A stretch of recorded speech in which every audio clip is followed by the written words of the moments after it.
Anda mendengarkan podcast Ngopas, Ngobrol Pastor, di mana kita akan ngobrol topik-topik yang berhubungan dengan pelayanan dan kehidupan para pastor, para hamba Tuhan, maupun juga aktivis Kristiani, pemimpin-pemimpin Kristiani, baik di gereja maupun di dalam organisasi Kristen. Nama saya Pendeta Kian Holik dari Sydney, Australia.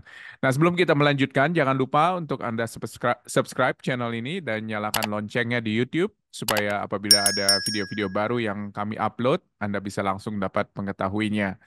Saudara, kita akan bicara topik yang menarik pada saat ini, yaitu mengenai perjamuan kudus dan terutama perjamuan kudus berapa rutin. Topik ini Mhm. menarik karena akan menyangkut kebiasaan, tradisi, pengertian juga gereja akan perjamuan kudus ini. Sebuah tradisi yang kita tahu diteruskan dari zaman Tuhan Yesus ke bapak-bapak gereja hingga kita pada saat ini. Lalu bagaimana kita menjalankannya? Kenapa ada begitu banyak tradisi yang menjalankan dengan berbeda-beda? Nah, bersama dengan saya ada rekan yang sudah pernah mengisi satu kali di Ngopas, Pastor Oyan Simatupang, PhD, pastor dari Gereja Christ the King di Jakarta.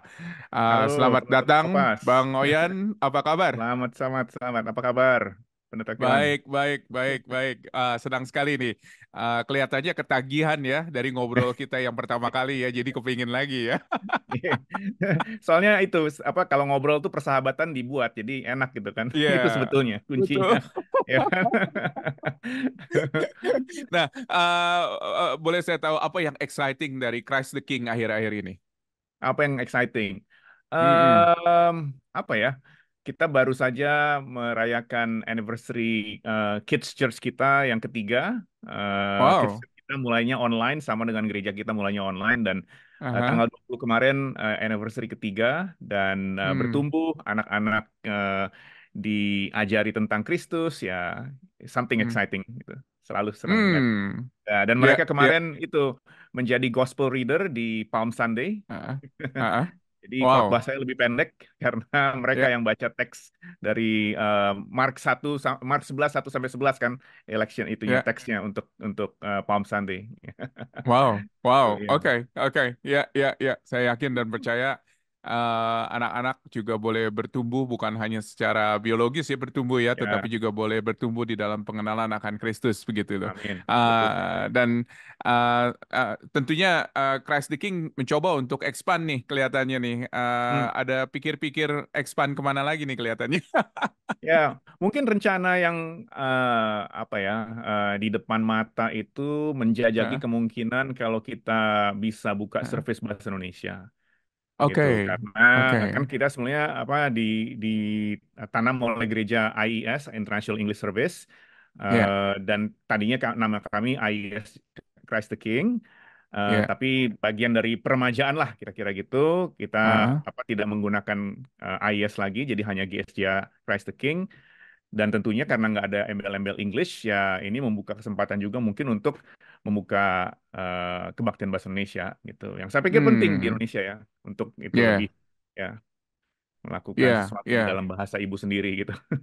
Betul, betul, Ya. betul, betul. Dan juga penjangkauan kepada mayoritas tentunya akan lebih Yes, of berjalan course. kalau misalnya Ya, dengan konteks di dalam bahasa Indonesia seperti ya, itu. betul. Jarang-jarang Ya. nih, bro. Biasanya gereja-gereja itu mulainya bahasa Indonesia, Bahasa pindah Indonesia duluan atau gitu. branch out ke bahasa Inggris, tetapi Iya. gereja Anda ini dari bahasa Inggris branch outnya ke bahasa Indonesia nih. Reverse strategy atau reverse engineering katanya. Reverse strategi ya. Kelihatannya Iya. ini ada gimmick marketingnya nih di baliknya nih. Iya, gitu. Ya, ya. Anyway, welcome sekali lagi Thank you, ke thank you. Ngopas.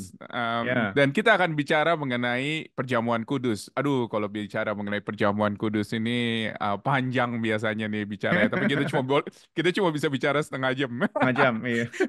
Tapi tiap kali saya bicara mengenai perjamuan kudus ini sangat menarik ya. Karena apa? Hmm, Karena di dalam perjamuan kudus ini adalah cara Tuhan untuk menyapa kita dengan semua sensori kita menurut betul, saya. betul Ini sekali. salah satu Ya, cara yang ya, unik sekali menurut saya di dalam bagaimana Tuhan berkomunikasi kepada kita.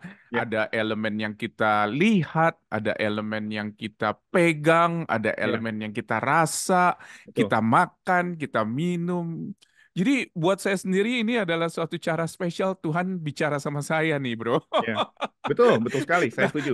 dan 100%, ya. dan menarik sekali nih kalau misalnya kita bicara mengenai perjamuan kudus, apalagi pertanyaan utamanya ialah perjamuan kudus berapa sering begitu ya.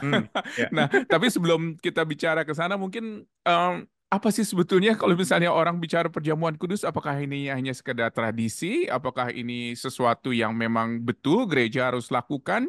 Hmm. Kenapa kita harus melakukan perjamuan kudus ini? Dan apakah mungkin tentunya persekutuan itu boleh nggak melakukan perjamuan kudus misalnya? Ya, contoh-contoh seperti itu gitu loh. Ya. Maksudnya apa sebetulnya definisinya? Bisa tolong dijelaskan kepada kita? Ya, kalau misalnya mau kembali kepada arti yang sangat mendasar atau fundamental, sebetulnya hanya mereplikasi apa yang diperintahkan oleh Tuhan Yesus untuk Hmm, dilakukan ketika dia hmm, menjamu murid-muridnya, gitu kan. Itu sebetulnya secara fundamental.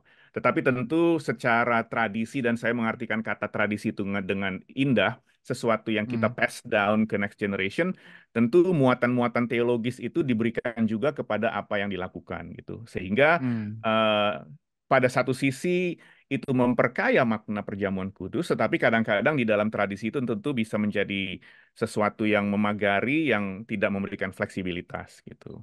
Nah, itulah hmm, yang hmm, untungnya sebetulnya di gereja Pentakosta karena kita memiliki hmm, banyak fleksibilitas gitu ya.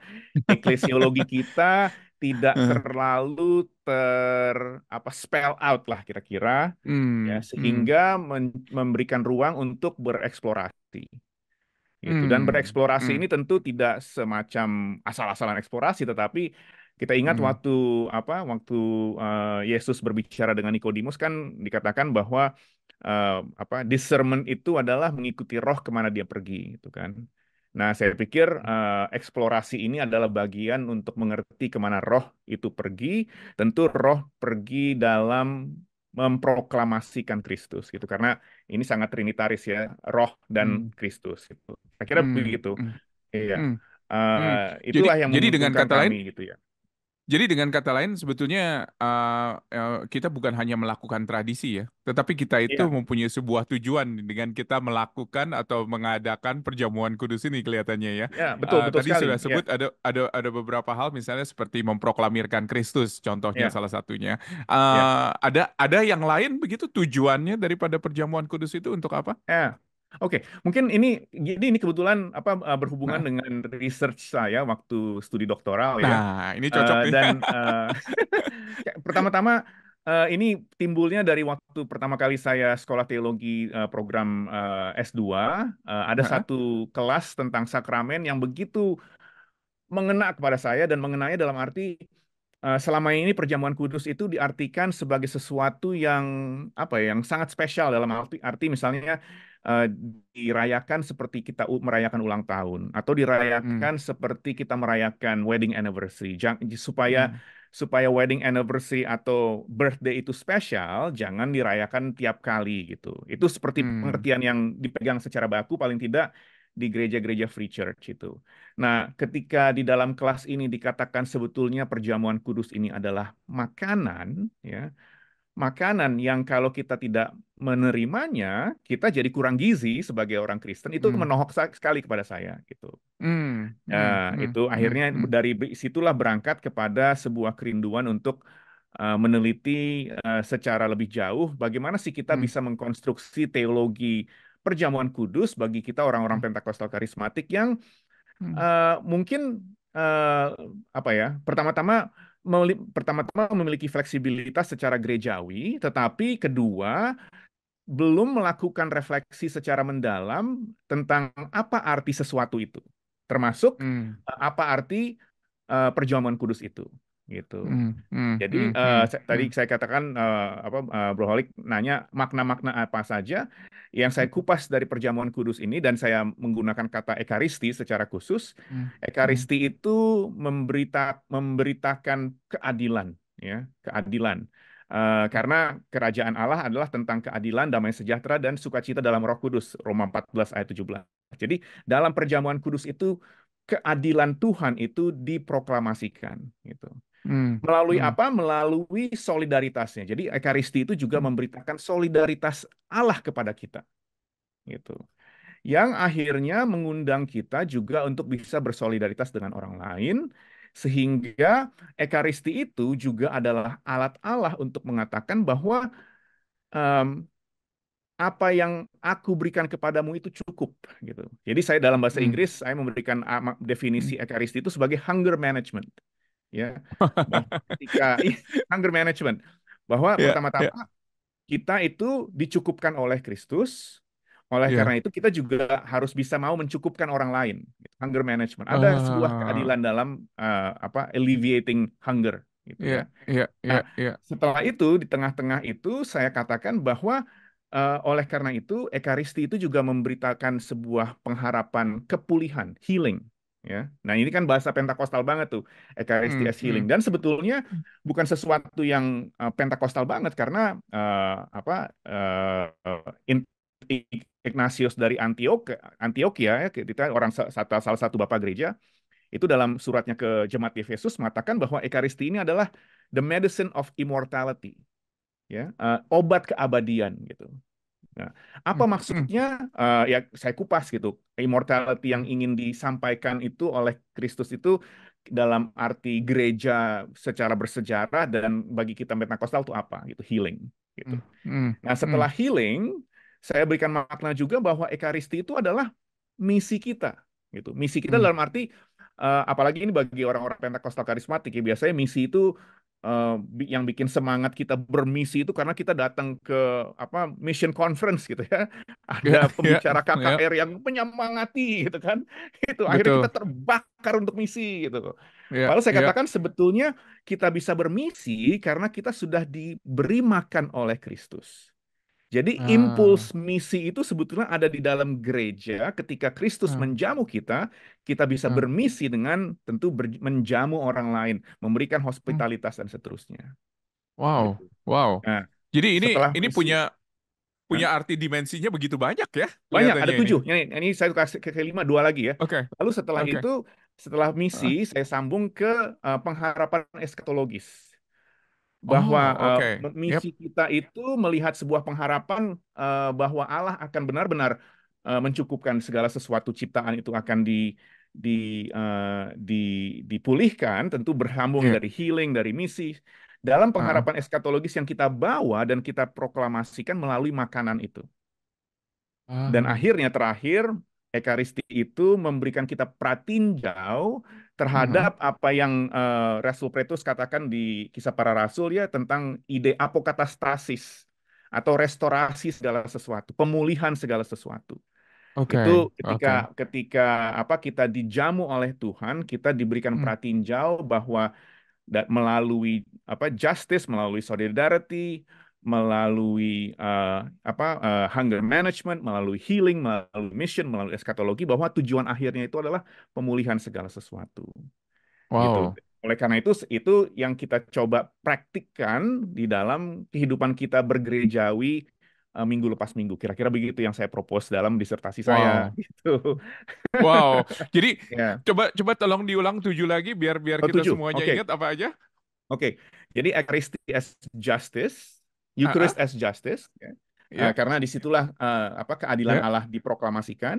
Lalu Betul. keadilan Allah itu diproklamasikan melalui solidarity-nya, Eucharist as Ya, solidarity, ya. ya. Mhm. Lalu Eucharist as hunger management, Ya. ya. Mhm. Lalu Eucharist as healing, Ya. ya, Ya. kepulihan, pemulihan, Ah, ah. Eucharist as mission, bahwa Ya. impuls misi itu datang dari gereja sendiri, bukan dari KKR, dari gereja, Ya. dari kehidupan eklesia gitu. Hmm. Lalu yang menuju kepada pengharapan eskatologi, so Eucharist as eschatology, Ya. dan terakhir Eucharist as apokatastasis atau pratinjau dari pemulihan segala sesuatu. Ada 7 gitu. Wow.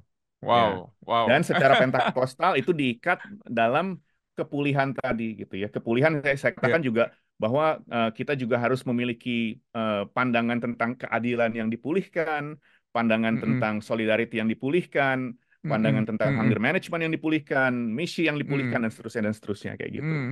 Mm. Gitu. Jadi itu Itu yang bikin betul-betul pentakostalnya.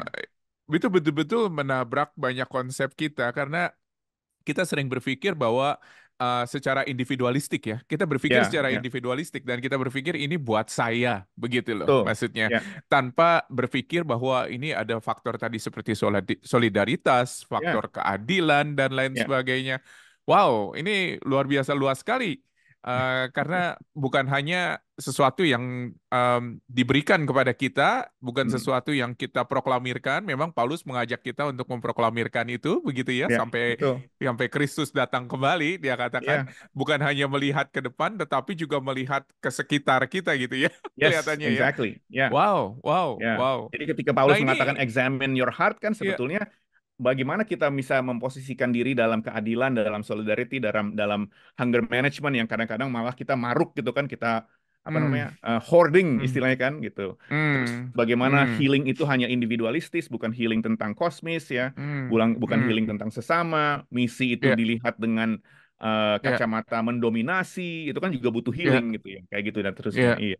Heeh. Dan memang juga konteks asalnya itu bahwa perjamuan kudus itu ada di dalam konteks yang memang betul-betul perjamuan begitu ya, di Betul, mana ya, ya, umat Tuhan itu datang bersama-sama dan ada yang miskin, ada yang kaya tentunya, yes, dan kita melihat bagaimana ini sesuatu yang bisa harusnya mencukupi untuk semua orang begitu ya yang ya, ada di ya, dalam komunitas orang percaya. iya. Wow, wow, ini mengubah mengubah kita nih di dalam cara kita untuk mengimplementasi perjamuan kudus kelihatannya. Nah, cara yang koreksi lah ya boleh Hmm, dikatakan yang Anda lakukan, ya. Pak Oyan, apa saja gitu loh kira-kira dari refleksi 7 refleksi itu. Ada sesuatu yang diubah, ada sesuatu yang baru mungkin dilakukan secara Ya, praktis, itu implementasinya bagaimana? oke. Pertama-tama kami melakukan di gereja kami di Christ the King Church, kami melakukan perjamuan kudus itu tiap minggu, gitu. Oh, Karena pertama-tama tentu ingin mendobrak pemahaman yang saya pikir kurang tepat yang mengatakan bahwa perjamuan kudus itu hanyalah perayaan khusus, gitu. Ya, hmm, dalam arti bukan berarti bahwa kebaktian ibadah tiap minggu itu tidak khusus, bahwa memang tiap ibadah itu khusus gitu ya. Tetapi hmm. ini dikhususkan sehingga dipisahkan dari cara kita beribadah minggu lepas minggu gitu. Seakan-akan Rutinitas ini ya dari ini ya. dikhususkan Ya, untuk ya. acara-acara tertentu saja gitu ya, kira-kira Hmm, gitu. hmm, hmm, Itu yang hmm. pertama kami lakukan gitu. Dan ternyata Oh, ya kebaktian kami satu nggak sampai 1,5 jam, malah 1 jam 15 ya, menit gitu. Dengan wow. preaching, dengan perjamuan dan dengan liturgi liturgi perjamuan yang kami modifikasi tentunya ya gitu. Hmm, hmm, hmm, hmm, Lalu hmm. ada yang mengatakan bahwa harus disamakan dengan khotbahnya gitu. Kalau nggak Hmm. nyambung nanti gimana gitu ya. Itu kan masalah bagaimana kita nyambungkan gitu ya. Untuk Iya, misalnya iya. transisi dari khotbah masuk ke ekaristi itu ada, kita bisalah melakukan kesinambungannya gitu, nggak masalah Hmm, gitu. hmm, hmm, hmm, Dan hmm. sebetulnya di dalam DNA Pentakosta sendiri, kan Pentakosta tuh sering menggunakan apa gambaran altar call gitu ya, altar call Iya, kan, iya, ya kan. iya, Karena memang eklesiologinya itu dibentuk dengan melalui pengaruh revival kan ya gitu. iya, Nah, iya, betul. sebetulnya di sejarah Pentakostalisme itu eh, Hmm, apa Ekaristinya atau perjamuan kudus atau Lord's Supper itu juga diartikan sebagai sebuah bentuk altar call, hmm, mengundang hmm. orang untuk dalam tanda kutip bertobat gitu ya, bertobat dalam arti Iya, menyadari bahwa iya, I am poor in spirit, oleh karena itu iya. perlu diberikan sesuatu oleh Kristus Hmm, yang adalah sumber hmm, segala sesuatu. Gitu. Sebenarnya hmm, hmm. nyambung, tetapi karena Iya, belum dikupas secara teologis, ya belum iya, keluar gitu. iya, iya, Biasanya kalau di iya. gereja-gereja Pentakostal tuh ya, eh, perjamuan kudus minggu pertama itu Hmm, biasanya pendetanya pakai dasi, pakai jas, hmm. minggu-minggu lain boleh casual gitu. Ah, Jadi kayak gitu tradisinya gitu. Padahal iya, nggak ada iya, maknanya iya, gitu kan. iya, iya, Is iya. there more to that? Gitu. Itu yang kami ingin Hmm, lakukan gitu. hmm, hmm, hmm, Jadi hmm, ada sebuah undangan untuk bertobat kayak gitu-gitu. hmm, Undangan untuk hmm. mengutus gitu ketika kamu sudah diberi makan oleh Kristus, kamu Iya, ditugaskan untuk memberi makan orang lain. iya, Itu iya. selalu tiap minggu kita ulang-ulang ya. Hmm, Dan hmm, hmm, ya gereja kita mau baru jalan 4 tahun, hmm, yang tadinya mungkin orang ini aneh nih gitu ya, tetapi Pertama-tama Lama-lama jadi sekarang biasa. jadi biasa dan tidak pernah tawar. Ah, Gitu kan, orang oke. kadang-kadang takut nanti perjamuan kudus tuh jadi tawar gitu ya, meaningnya Iya, gitu, nggak pernah iya. tawar gitu sebetulnya gitu. Tuh. Dan tentunya itu adalah bagian daripada edukasi juga ya, untuk Betul, of course. memberitahukan kepada Yes. orang-orang bahwa ini adalah sesuatu yang memang kita serius lakukan dan Ya, kenapa kita melakukan, dan ya, saya rasa itu adalah bagian daripada edukasinya ya. kepada jemaat ya. Ya. Menarik sekali karena tentunya seperti saya nggak tahu bagaimana tradisinya di Christ the King, tetapi di gereja-gereja itu biasanya kita mengatakan dengan jelas kalau misalnya ini adalah sesuatu yang boleh dinikmati atau diundang untuk dinikmati oleh orang-orang yang sudah percaya dan mengikuti Yesus begitu ya. Berarti Ya, ya.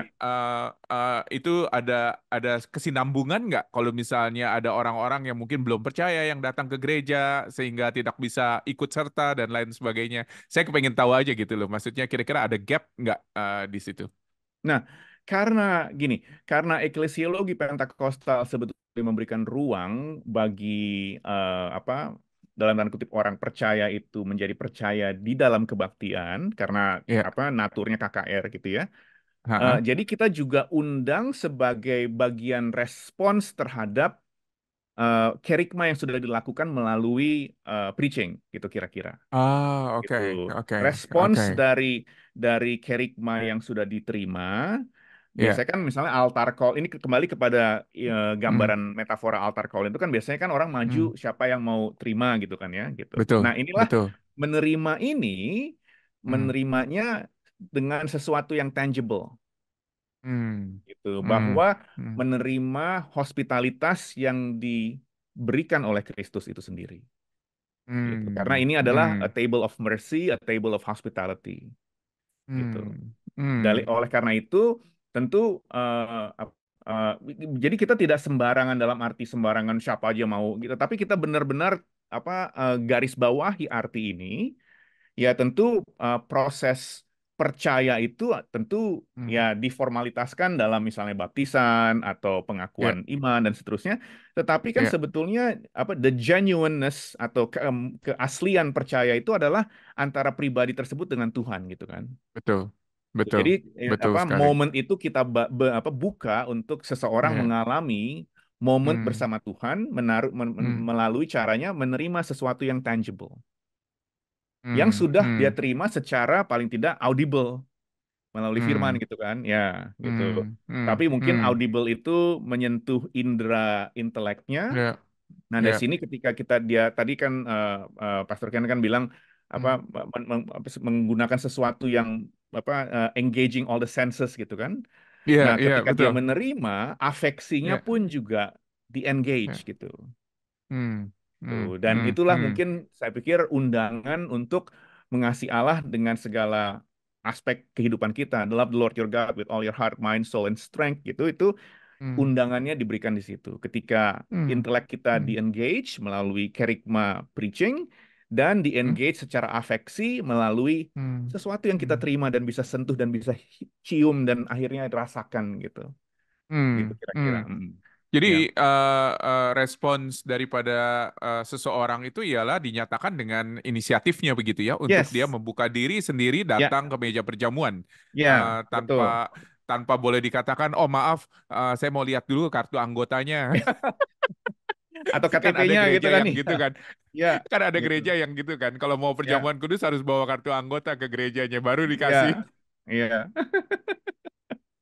Ya, ya, ya, ya. ya, ya, Dan ya, itu ya. sebetulnya Oh, juga apa yang dilakukan dalam gereja-gereja yang membuka perjamuan kudus untuk anak-anak kan, ya. paido communion gitu ya kan. Nah, Ah, sebenarnya paido exactly. communion juga kan anak-anak itu dalam standar dewasa kan belum tentu ngerti lah apa kayak Ya, gitu, gitu. Tapi ya, diberikan gitu. Karena tentu ya. Kristus sendiri yang mengatakan jangan menghambat anak-anak itu datang kepadaku. Jadi perjamuan kudus Betul. itu juga bentuk dari mereka datang kepada Kristus melalui apa, Ya, perjamuan kudus inilah conduit conduitnya gitu kira-kira. Oh, oke. Jadi Ya, di Christ the conduit. King anak-anak boleh langsung datang Boleh, juga dan mengambil boleh, perjamuan boleh. kudus ya?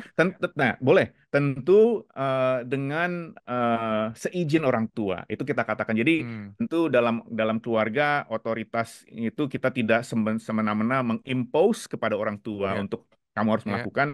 Mungkin ya, mereka datang dari tradisi yang apa belum menerima pedo communion atau gimana ya. Kita juga ya, mau berhati-hati gitu. Tapi ya. selama ini sih nggak ada yang nggak mau Hmm, terima gitu. hmm. Ya, Iya. ya, dan tentunya tanggung jawab dari orang tua untuk menjelaskan ya sebetulnya ya Precisely, yeah, precisely. mengenai makna daripada perjamuan kudus ini dan Ya, kenapa mereka mengambil perjamuan kudus ini. ya, Menarik sekali. ya. Jadi conversation Wow. starter juga kan untuk habis itu kan. Betul, betul, Ya, betul. Ya, ya. Wow, ini sesuatu dobrakan nih. Dan saya yakin dan percaya, ya, ini adalah sesuatu yang didasari dengan sebuah teologi yang pemikiran yang memang matang juga gitu ya, dan melihat ya, bahwa ya. iya ternyata ini skopnya ini jauh lebih luas daripada apa yang kita bayangkan, boleh Betul. dikatakan. Ya, ya, Dan juga bagaimana gereja pada akhirnya melakukan praktek sakramen ini atau perjamuan ya, kudus ini. ya. Wow, jadi kelihatannya langganan nih ke tukang roti, ke tukang apa Tukang hosti wine sama itu. atau Yes. anggur begitu. Ya. Ada Tapi nggak ada seenak roti yang di tertentu Australia. yang ada roti tertentu yang dipakai atau ada jus tertentu yang biasanya dipakai, ada Ya. pilihan. Kita pakai apa yang tersedia melalui itu sih apa hosti dan anggur apa sakramen Kristiani ya. Itu kan ada Ya, suppliernya ya, jadi gunakan itu ya. standar Ya, aja. oh yang pre-package begitu ya Ya, maksudnya ya.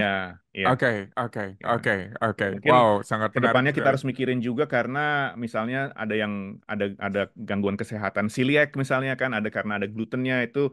Tapi selama ini belum Iya, ada yang mengatakan saya perlu gluten free bread atau gimana gitu. iya, Ya, tapi tentu iya, terbuka iya. untuk misalnya iya. Mm-mm. Ya, ya, wow, wow. Ah, sangat menarik sekali karena Iya, saya yakin dan percaya ini akan menimbulkan banyak diskusi di antara para pendengar dan penonton. Dan tentunya yang terpenting ialah kita beranjak dari sesuatu yang memang kita yakini dan kita mengerti ya, maksud iya. saya ya. Jadi Ada bukan landasan bukan hanya teologisnya lah. sekedar Iya, ada landasan betul. teologisnya gitu Iya, loh maksudnya. iya, Jadi bukan hanya sekedar mengikuti tradisi, bukan betul, hanya betul. sekedar bahkan juga sembarangan melakukan ini ya. Iya, Nah, tentunya di sini banyak pendengar atau yang menonton ini orang-orang yang mungkin memiliki persekutuan atau hidupnya boleh dikatakan lebih dari di dalam persekutuan Kristen begitu ya. hmm. Menurut Anda persekutuan Kristen boleh nggak melakukan perjamuan kudus? Nah, itu kembali kepada struktur eklesiologis yang apa mereka beranjak Hah? gitu ya. Itu. Ya, ya, ya. Terus bagi saya sebagai Hah? rohaniwan Gereja Pentakosta dan juga seorang teolog sebetulnya tidak ada yang melarang Ya. gitu. Hmm. Tentu apa jangan perjamuan kudus itu dilakukan dalam persekutuan akhirnya menjadi batu sandungan buat orang lain itu yang mungkin pertama-tama harus kita jaga gitu. Hmm. Hmm. Misalnya, Hmm. misalnya Hmm. ada teman kita yang dari Katolik gitu ya, gitu. Hmm. Hmm. Hmm. Kan Hmm. perjamuan itu ada tentu makna-makna yang secara khas Ya, menjadi makna Katolik, ya. ya, Yang ya, tentu juga karena seorang imam itu menjadi perpanjangan tangan Kristus, karena kan Romo ya, itu adalah persona ya, Christi, gitu ya, gitu. ya, ya. Berarti dia menjadi Kristus, gitu ya. Hmm. Oleh Hmm. karena itu, keabsahan perjamuan kudus itu ketika dilayani oleh seseorang yang bukan penerima sakramen keimaman Katolik, mungkin bisa mengganggu eh, pemahamannya gitu. Itu juga kita harus Hmm. sensitif gitu. Ada Hmm. juga teman Katolik yang tidak terlalu mempermasalahkan ya oke gitu. Tetapi misalnya Hmm. di dalam Hmm. persekutuan ekumenis itu Ya, saya sebagai pendeta yang memang berhak ya, melakukan perjamuan kudus ketika ada ya, orang yang dari Katolik Roma yang saya ya, anggap sebagai saudara dan sahabat saya tanya dulu gitu ya. ya, ya, Pentahbisan ya. saya itu berbeda, bukan Hmm. sakramental Hmm. dan apa kalau misalnya memang dia apa merasa itu tidak menjadi ekaristi yang sah karena tentu ada komunion antar gereja dan seterusnya ya nggak apa-apa gitu ya gitu. Betul, betul, Nah, betul. tapi kalau misalnya Ya, apa tidak menjadi suatu permasalahan, oke ya, misalnya kayak gitu. ya, Ya, ya. gitu-gitulah. Wow, Ya, Oke, tetapi oke. mungkin saya sebagai orang Pentakosta masih masih kurang srek kalau misalnya kadang-kadang kan di luar-luar sana ada yang perjamuan kudusnya melakukannya dengan Coca-Cola dan pizza gitu ya. Kayaknya casual banget. Terlalu casual sehingga mungkin ya apa ya, kesakralan itu juga harus kita jaga juga sih dalam Baik. pemahaman kita ya gitu. Heeh. Ya, ya, ya, interesting. Ya, Ya. saya kepengen pergi tuh ke gereja yang pakai Coca-Cola dan pizza mungkin suatu saat. Pengen coba, aku pengen tahu seperti apa rasanya. Iya. Coca-Cola sama Baik, pizza setelah kebaktian boleh, tapi jangan pas perjamuan kudus itu lain. jangan pas perjamuan kudusnya ya. Ya.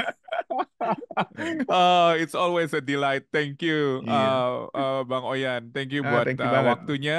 Ya, Saya yakin ini akan menimbulkan banyak pertanyaan, tetapi saya yakin ini pertanyaan yang baik untuk ya, memperluas pengetahuan kita ya. Jadi kita bukan hanya sekedar melakukan ya. tradisi, tetapi memang kita yakin betul-betul kenapa kita melakukan itu dan Amin, dasar amin. teologianya apa. Saya rasa itu Iya, yang jauh lebih penting dibandingkan dengan kita betul hanya sekali. sekedar melakukan itu. Ya, Ya, ya, baik. betul sekali. Dan Terima tentu kasih juga buat apa waktunya. Hmm, mengikuti rambu-rambu asal ya, eklesia kita, jangan langsung hmm. mendobrak-dobrak begitu saja, karena tentu kita Ah, tinggal dalam komunitas ya, gitu. ya, ya, Itu penting baik, sekali. baik, baik. Thank you buat waktunya. Bisa tolong My doakan pleasure. biar kiranya para hamba-hamba Tuhan, para rohaniwan, boleh sekali lagi mengerti kenapa Ya, mereka melakukan perjamuan kudus ini atau memimpin perjamuan kudus ini, dan ya, supaya juga di dalam mereka melakukannya, mereka juga bisa menjelaskan maknanya gitu ya. ya, Jadi bukan hanya sekedar melakukan atau tradisi. ya. Biarlah kiranya maknanya ini juga bisa dimengerti oleh jemaat mereka. Oh, boleh Bisa sekali. tolong Dengan tutup senang dalam hati. doa? Dengan senang Ah, hati. Ya, mari kita ya, berdoa. Eh, Kami mengucap syukur Tuhan atas waktu yang Engkau berikan kepada kami berdua untuk bisa melakukan obrolan secara singkat, tetapi juga kami percaya sesuatu yang mendalam, bukan karena kemampuan kami, tetapi karena tuntunan Roh Kudus-Mu saja. Terima kasih hmm, ya Yesus Kristus, terutama di dalam ketika kami melakukan rekaman ini juga adalah minggu suci-Mu. Kami bisa juga ketika mengingat topik perjamuan kudus juga membawa kami ke dalam peristiwa perjamuan kudus yang engkau juga lakukan bersama murid-muridmu yang tentu menjadi dasar segala sesuatu ini Tuhan. Kami berdoa agar apa yang menjadi perbincangan kami menjadi sebuah pancingan untuk semakin merefleksikan makna perjamuan kudus, makna ekaristi, makna perjamuan kasih ini yang kau berikan kepada gerejamu Tuhan. Di dalam konteks kami masing-masing, dalam konteks gerejawi kami, untuk semakin melakukannya dengan penuh ucap syukur, karena ini adalah jamuan ucap syukur, dan juga dengan penuh pemaknaan bahwa ini adalah table of hospitality, table of mercy, table of grace, yang mengundang kita semua untuk masuk ke dalam hospitalitas anugerah kasih Tuhan yang tak pernah habis-habisnya itu. Oleh karena itu, kiranya perbincangan kami bisa memancing pemikiran dan refleksi lebih lanjut untuk bagaimana kami semua di dalam konteks yang berbeda-beda bisa melakukannya dengan penuh pemaknaan yang lebih dalam lagi. Dan oleh karena itu juga bisa mengundang jemaat kami yang kami layani untuk masuk lebih lagi ke dalam hospitality yang kau berikan melalui anakmu Yesus Kristus, ya Tuhan. ya, Terima kasih Bapa, kami naikkan doa ini hanya dalam satu nama, ya Tuhan kami Yesus Kristus. Amin. amin.